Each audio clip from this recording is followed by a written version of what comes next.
My iPhone 7 Plus gets here Friday.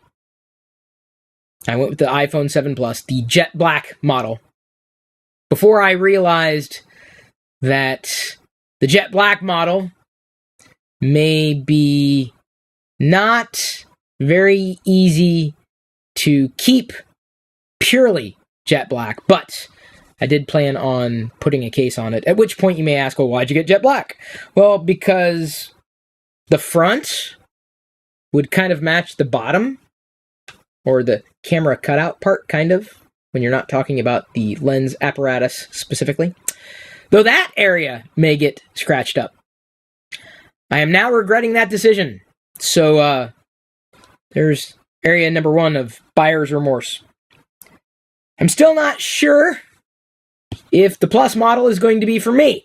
You might remember that when I opted for the iPhone 6s Plus, I had hoped that I could deal with a phablet size. It was tricky, but I could have dealt with it if Apple would have addressed every one of the performance issues in iOS 9 that pretty much up until the end they did not address.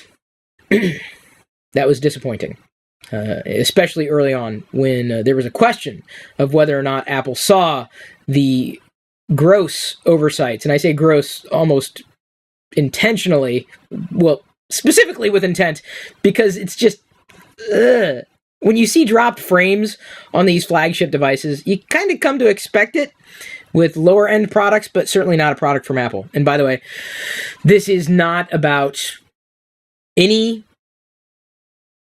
kind of company or product or service that is not Apple, iPhone, iOS. So that's the topic. I don't want to talk about anything else. That's it. There's no alternatives in this particular discussion. It's just Apple, iOS, iPhone. So I bit the bullet, trusting a lot of the quote-unquote tech reviewers out there who were once again trusted with iPhones. And I didn't perceive any kind of negativity in relation to performance discrepancies between the 7 and the 7 Plus. And admittedly, am excited for the yet-to-be baked or fully baked feature of portrait mode, effectively cheating the bokeh effect in iOS. And that is only capable, or it's only possible with the dual lens system in the iPhone 7 Plus at this stage. I've also learned that there may be a potential shortcoming with that insofar as they've only talked about how it could be used in portraits or for portraits, like faces, human faces. So I'm going to hope that the human-like faces and bodies that I use in toy photography will work well enough. If not, I table that potential regret. Because as much as I do take photos of other people, rarely, few and far between, unless it happens to be my daughter Jedi, I do take the most amount of human photos of her. That sounds weird. I'm more into still life when it comes to photography, but of course we capture memories all the time. So I'm tabling that, but it certainly didn't hurt in terms of driving me towards the dual lens system of the iPhone 7 Plus. I also heard a suggestion that there was 3 gigs of RAM in the iPhone 7 Plus, which could very well mitigate frame rate issues that I had experienced with the 6S Plus.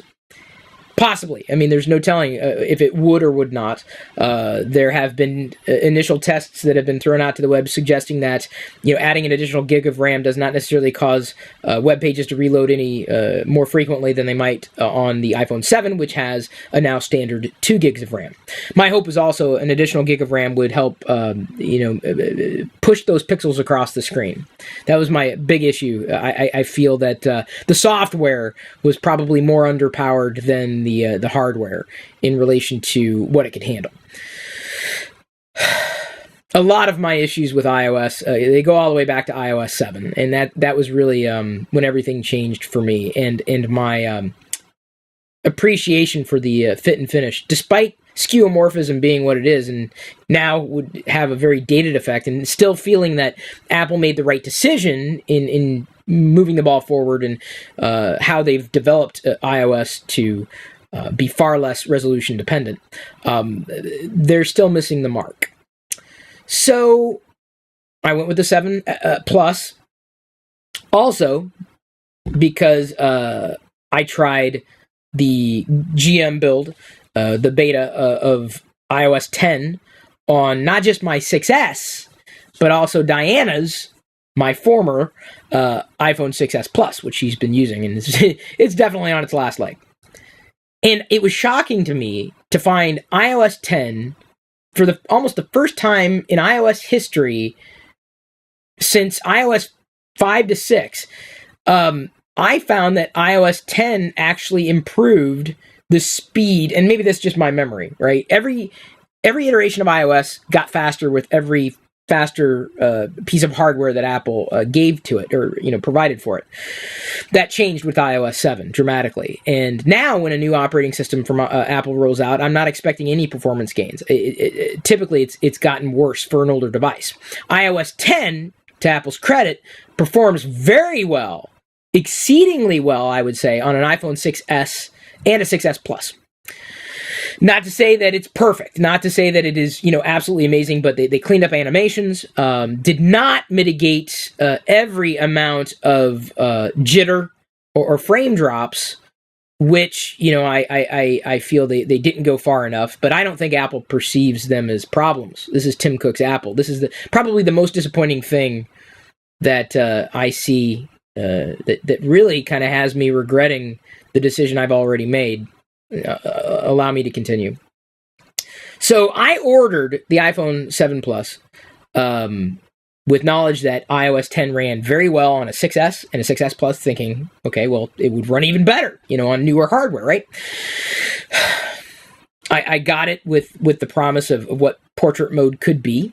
Yeah, it's worth a gamble, worth a risk. I got jet black because I like that as an idea. I ordered within 5 minutes of the store reopening. I was refresh, and it was not even 5 after, maybe 3, 4, 5 after. And I apparently ordered the wrong model because I have yet to receive it, right? It's still en route. I don't have it yet. Could I have gone with another color because I'm using the case? Sure. I may end up looking into a return policy. Haven't looked too deeply into it. Just to go with the black model and potentially trading the Plus in for the 7. A few things being contingent on that. Now that I've laid all that out, let me tell you, I have touched an iPhone 7 and a 7 Plus.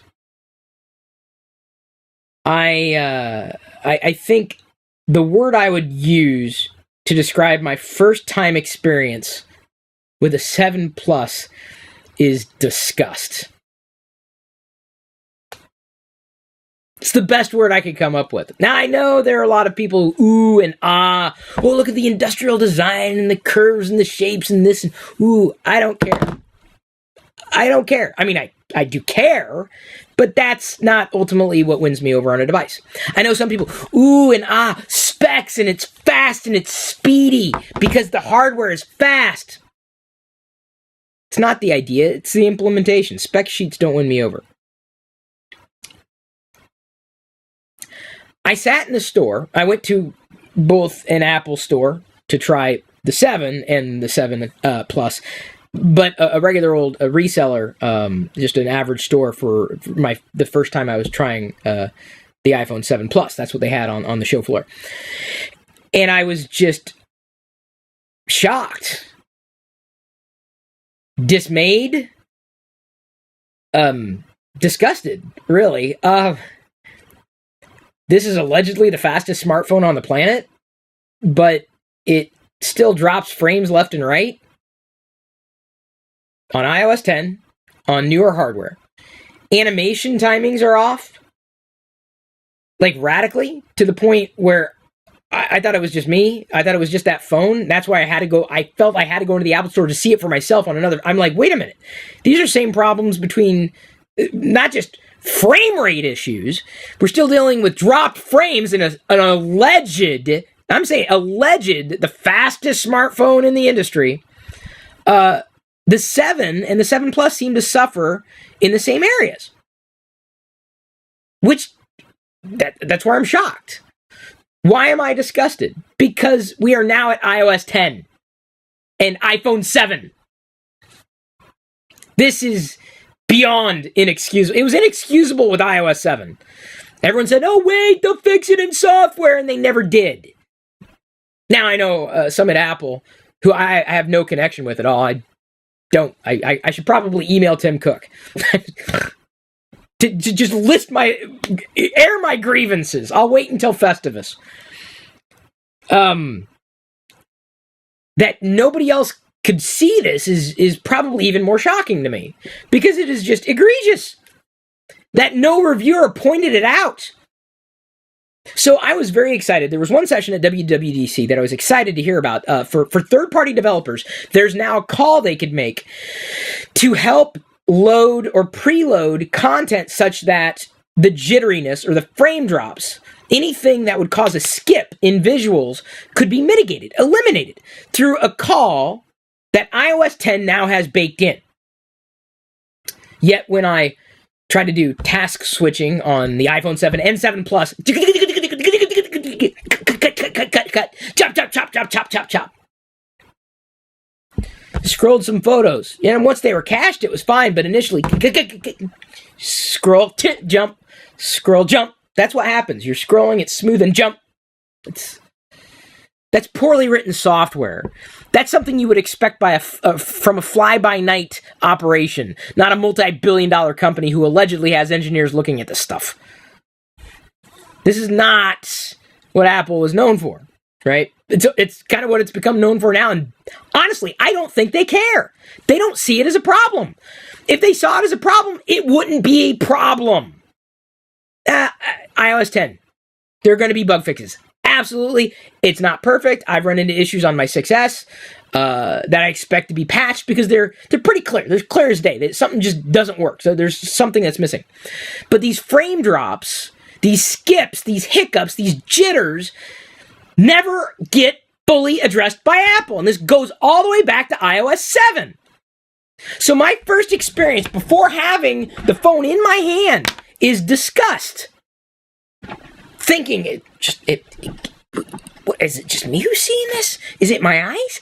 At one point, I'm doing my tests, scrolling, checking app performance, seeing where it's smooth, where it's not smooth. Don't even get me started on the weather app. My God, that's a bowl of disgust. On the world's fastest smartphone, mind you, at least as far as single core processing is concerned. So, I turned to my wife at one point in trying the going back and forth and seeing the iPhone 7 and the 7 Plus. Maybe it's just a 7 Plus because the screen resolution is too high again. The hardware can't handle it, or the software is completely unoptimized, wholly unoptimized. That again can be fixed, but never is, or rarely. They went just a little bit in the right direction with iOS 9 and the iPhone 6s Plus, just a bit, but they didn't clean it up. They phoned it in. As far as I'm concerned, they phoned it in. The iPad hasn't been anywhere near optimized for years. Newer hardware doesn't fix it either. So, at one point, I'm getting to this. At one point, I turned to my wife and I said, it just seems the 6S is faster than the 7. I'm not kidding. This isn't a joke. I feel that iOS 10, the first edition, the first version, 10.0.1, which is the final build, runs better on, previous gen hardware now, the 6S and the 6S Plus, than it does on the 7 and the 7 Plus. I seriously, I can't believe it's new hardware. I can't. Now, could it be? Because I don't know. Am I a software engineer? Do I look like I work at Apple? No, I don't. I don't think Apple would return my email. I'd be nice about it and everything, but I'm getting a little impatient with their lack of quality control, specifically with software. I'm not talking about crashing software. I'm talking about visual performance or the severe lack thereof. I'm past the point of forgiving Apple. I'm past the point. So it's performing better on the older hardware. It's possible they could address it. It's possible that it's due to the way they've architected the new processor. You got your performance cores, and then you've got your, routine task cores that aren't as fast or performance driven. And it could very well be that a lot of the interface-driven experience, the animations, the transitions, are being driven by a slower clocked processor. Or it could be that artificial limitations are put in place because Apple feels it increases usability. I don't know. I can't speak to that because A, I don't have a test unit. B, I'm not the engineer. I would love to ask the engineers, like, what are you smoking? Because I thought that was only legal in the state of Washington and Colorado.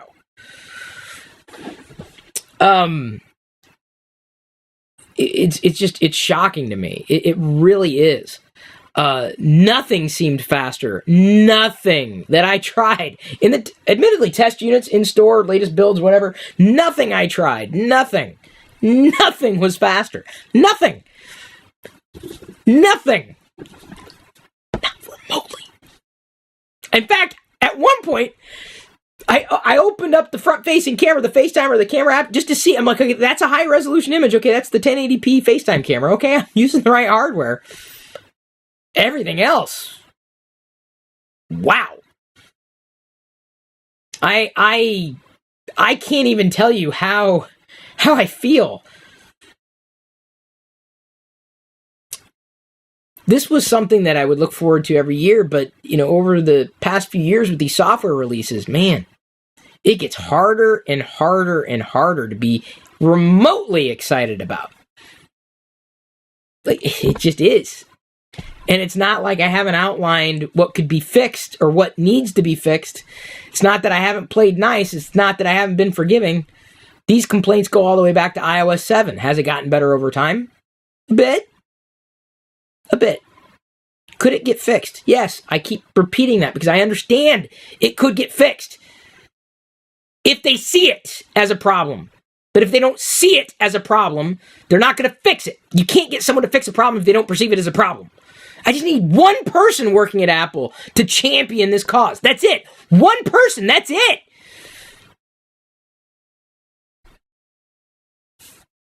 And these are issues that impact everybody, whether you know it or not. Some people are blessed with the ability to never have seen the bugs that I've seen that have been fixed. Frame rate issues. They don't see them. I do. I see a skip. I see a jump.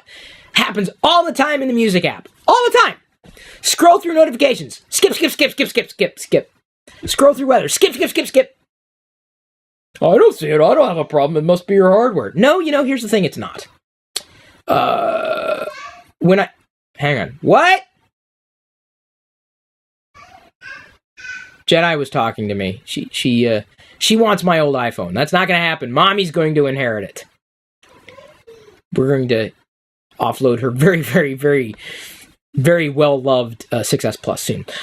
There's a thread, or at least one thread, in the Mac Rumors forums that was shared to me by someone on Facebook when I was talking about this issue that I was experiencing.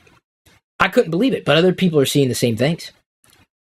They're seeing it, and they're with me. Like, I'm not alone. This is not just Chris's crusade. It's not just me. We're all kind of like, wow. My fear, this is a true fear, is that Apple will continue to not see the problem. And I'm now at the point with iOS and these issues where I'm serious. I'm going to try to find the right person at Apple to talk to about these things. Because I'm tired of them being ignored or not knowing they're in a cycle. All you have to do is file a bug report. Really? Wait, time out. I'd be filing them all the way back to iOS 7. They don't see this as a problem, people. It's not a problem to them. Or wouldn't exist. And they now have more than enough hardware to throw at it. You know, if they sacrificed performance specifically for battery life, give me a toggle, okay? Let me toggle performance. I'm in the middle of a rant, Jedi. Why do you have to be cute? She hit her toe. Oh, she hit her toe. Okay. Spicy. Oh, it's very spicy?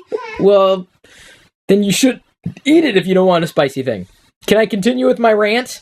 Are you going to derail me now? R2-D2. You see R2-D2? R2-D2. Well, it's an astromech. Here, sweetie, do you want to say hello, galaxy, or hello, world?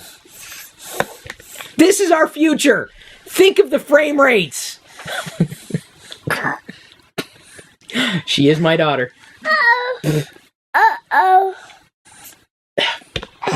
Sorry about that. Mommy. Oh, yeah, that was mommy's phone size. This is what I'm going to have to get accustomed to. Oh, Theoretically. I don't know. But see, the thing is, if I perceived the same performance issues between the 7 and the 7 Plus, at that point, there's really no difference between the two in terms of perf. At all, perceivably, with iOS 10. So I'm hoping for an update that will address a lot of this. I don't think I'm going to see it. Specifically because of the apps that need to be optimized, I don't think get touched that often, including music and photos. I will work to find someone who I can help identify these problems to get them resolved. And they've got to be small problems with the nature of what is there. It's just in your face. One skip, one frame drop removes the magic from the situation. Makes it a very lackluster experience. The way to mitigate the frame... You see an AT-AT? The way to mitigate it, by the way, is turning on reduced motion. I tested it. Yeah, it's a die-cast AT-AT. I turned on reduced motion on the iPhone 7 and the 7 Plus. That helped a great deal because the animation timings were off and that changed things. But I still ended up having scrolling issues in... this is pre-caching within some of the default apps. So I can only imagine what's happening with third-party apps. And that is a tinier AT-AT. Here, I was trying to be all serious, and she just cutified it. This is my world here. So, I'm coming out and telling you that I'm already disappointed by the iPhone 7. I don't even have it yet. I plan on keeping you updated, of course, with the story. I was planning on doing this just for my patrons, but I believe that this is going to go live. No, baby, you can't, because if you do, baby, the music or whatever was on TV is going to start playing, and I could get in trouble for that. Okay, there you go. Just don't tap the music button. She's so excited now that she's seen The Force Awakens on her own. She's looking for Dadu. Star Wars, where are you? Can you pull up Dadu? Here, you may have to use this remote control. She just loves The Force Awakens now. 2 years old. Wants to watch it on her own. The BB-8 movie there. I'm going to make the promise, and I'm going to say that I'm going to keep complaining if I see it as an issue. And I'm going to work to try to find someone on the inside who can help route these issues to the right people to get fixed. Or to be filed properly. Because that's the problem, is I think it's a black hole. All that feedback, file a bug report, they don't see it as a bug. They don't see it as a bug. When she says Dadu, she's saying Star Wars. Which has never given me frame rate issues, by the way. Never. Frame rate issue with Star Wars. Yeah, I just wanted to get that off my chest. She's singing the Star Wars song now. I'm doing a narration play-by-play. It's a good life to have. Except when bad software is in it. So yeah, that's how I feel before my iPhone. That's my what would I call that? A pre-iPhone 7 review, disappointment and disgust. Is that fair? Star Wars. Now that's something that's just the opposite. You want to talk about something that gets me excited every time? Star Wars. That's why do you think I love talking about Star Wars so much? Because it's not a disappointment. Da da da da da da da da da da da da da da. Today's free highlight was brought to you by all of my active patrons from ChrisPirillo.com. If you want access to the full TLDR episodes, both audio, video, past, present, and future, which can be up to an hour long or longer, with even more tech insight from me, plus other bonus content without ads, and support me at the same time, you can sign up to become one of my supernomies too. This is just a brief taste of what I'm producing for you. Again, get more through ChrisPirillo.com.